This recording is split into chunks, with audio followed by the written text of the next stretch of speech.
자, 반갑습니다. 장진민 강사입니다. 이제 6강이죠. 그죠? 이번 시간에 배울 주제는요. 그 섹션 3번에 있는 정당, 이익집단, 그리고 시민단체가 되겠습니다. 자, 지금 저희가 배우는 게 정치학입니다. 맞죠? 지금 총 5강에 걸쳐가지고 민주주의 원론, 그리고 자유와 평등이 무엇인가, 민주주의 이념, 뭐 이런 것들을 쭉쭉 개념을 지금 정리를 하고 있습니다. 그죠? 그리고 가장 중요한 주제 중에 하나인 정부 형태, 그 다음에 선거. 맞죠? 이 두 가지 중요한 주제가 아마 시험 문제가 쏟아질 거예요. 가장 중요한 주제니까 거기에 대한 내용은 다시 한번 반드시 정리하시고 당연히 암기까지 이루어져야 문제가 풀리겠죠. 당연한 말이죠. 맞죠? 이번 시간은요 뭐냐면 그나마 조금 쉽습니다. 조금 쉽고 고등학교 교과서 기준으로 말씀드리면 이제 2단원, 마지막 2단원 주제입니다. 바로 정책 결정 과정에 영향력을 행사하는 집단들이에요. 다시요. 정치 과정이 있을 거 아닙니까? 맞죠? 정책이 결정되기도 하고 그 결정된 정책이 집행되면서 뭐 환류, 그러니까 이른바 피드백 이런 과정이 돌아간단 말입니다. 그 정치 과정 속에서 국가 공권력 기관, 그러니까 입법, 행정, 사법부 이런 것들을 제외한 어떤 정책 결정에 영향력을 행사하는 집단들이 있습니다. 알겠죠? 그런 참여 집단들이 무엇이 있고 그리고 각각의 집단들의 기능이 어떤 것들이 있는가 이런 것들을 정리를 하시면 되겠습니다. 그래서 정당과 이익집단, 시민단체 요 세 집단이 공통적으로 정책 결정에 영향력을 행사하는 그러한 집단들이 되고요. 그리고 쭉쭉 넘기시면 뭐 여론이 무엇인가, 언론이 무엇이며 어떤 정치 문화의 바람직한 모습은 무엇인가 이런 좀 잡다구리한 내용들이 섞여 있습니다. 알겠죠? 중요한 건 정당과 이익집단과 시민단체의 기능 그리고 각각의 특징, 장단점, 제도상의 특징들 이런 것들을 정리하는 게 이번 강의의 가장 중요한 어떤 테마라 보시면 돼요. 알겠죠? 자, 각설하고 바로 가보죠. 그러면 정당이 뭔지부터 한번 살짝 정리를 해보죠. 정당. 뭐 한두 번 들어보는 것도 아니죠. 네. 정당. 뭐 하는 곳입니까? 네, 정치인들의 모임이에요. 정권 획득을 목적으로 하고 있는 정치적인 자발적 결사체가 되겠죠. 그죠? 어차피 사회 문화도 전부 다 서호성 선생님한테 배우시고 계시니까 뭐 거기서도 잘 배우시겠지만 이 정당이라는 것은요. 기본적으로 자발적 결사체가 되겠습니다. 사회 집단의 일종이죠. 맞죠? 자, 자발적 결사체라고 얘기할 때 가장 중요한 특징은 뭡니까? 바로 가입과 탈퇴의 자유가 완벽하게 보장이 돼야 돼요. 맞죠? 누가 강제로 억압해서 가입이 될 수밖에 없고 그리고 탈퇴의 자유가 없다면 그런 조직은 자발성이 없는 것이죠. 맞죠? 정당도 기본적으로 자발적인 결사체입니다.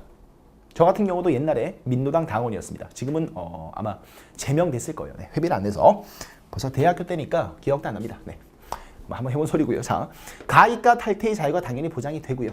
알겠죠? 그리고 목적은 뭐냐? 이 정당의 설립 목적이 그나마 중요해요. 네. 무엇을 위해서 정당이 설립되느냐? 바로 정권 획득이죠. 뭐. 네. 정권 뭡니까? 정치 권력입니다. 국가 통치권을 얘기하는 거죠. 주권보다 작은 개념이고요. 그런 통치권들을 얻기 위해서 정권을 획득하기 위해서 국민들로부터 자발적인 지지와 동의를 얻기 위해서 여러 사회 쟁점 분야들에 관심을 갖고 뭐 이런저런 활동을 하는 곳 정당입니다. 이건 뭐 누구나 다 아는 상식적인 개념입니다. 맞죠? 그래서 교재 보시면 뭐 여러 기능들이 나오고 있어요. 그래서 정당의 개념이라든가 정당의 기능들 이런 것들을 한번 쭉 그냥 정독해 보시면 될 것 같고요. 알겠죠? 자, 그나마 조금 볼게요. 그 니은번에 보시면 정당의 기능이라고 나와 있습니다. 맞죠? 한 번만 그냥 보죠. 자, 정당의 기능입니다. 첫 번째는요.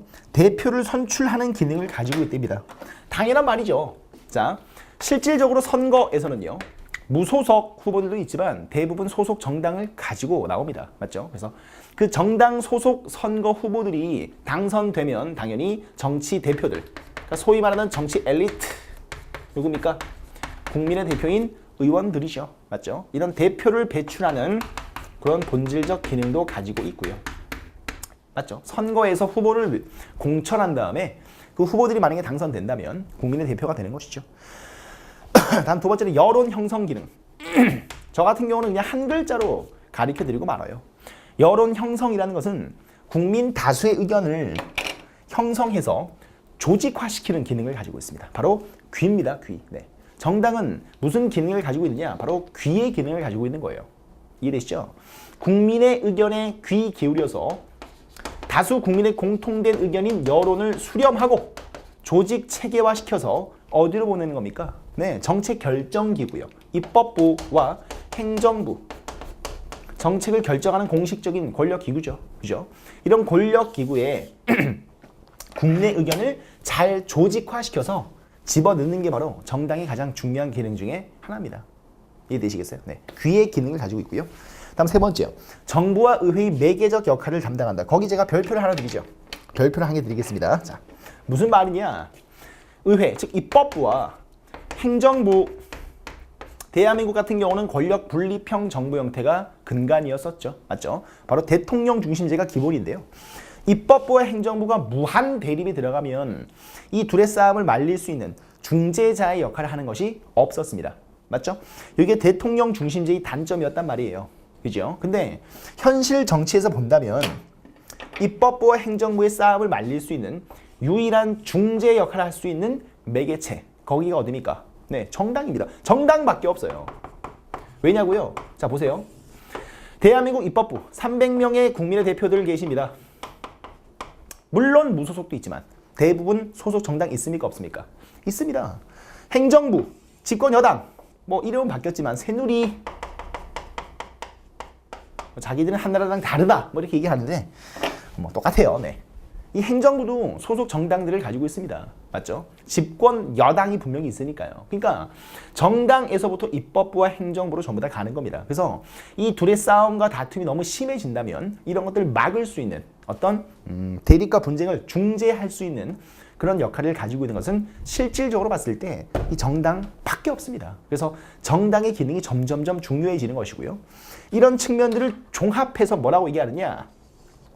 오늘날 현대 민주주의 정치는요. 그만큼 정당에 의해서 실질적으로 모든 정치가 이루어집니다. 그래서 정당 정치라고도 이야기를 하지요. 됐죠? 이렇게 기능을 정리하시면 돼요. 여기서 가장 중요한 건 바로 이겁니다. 국민적 여론을 수렴해서 조직 체계화 시킨 다음에 국가기관에 이제 집어넣는 그런 정책 입안과 정책 형성에 영향력을 행사하는 그런 기능을 가지고 있지요. 됐죠? 네. 이렇게 정리를 하십시오. 다음요. 두 번째.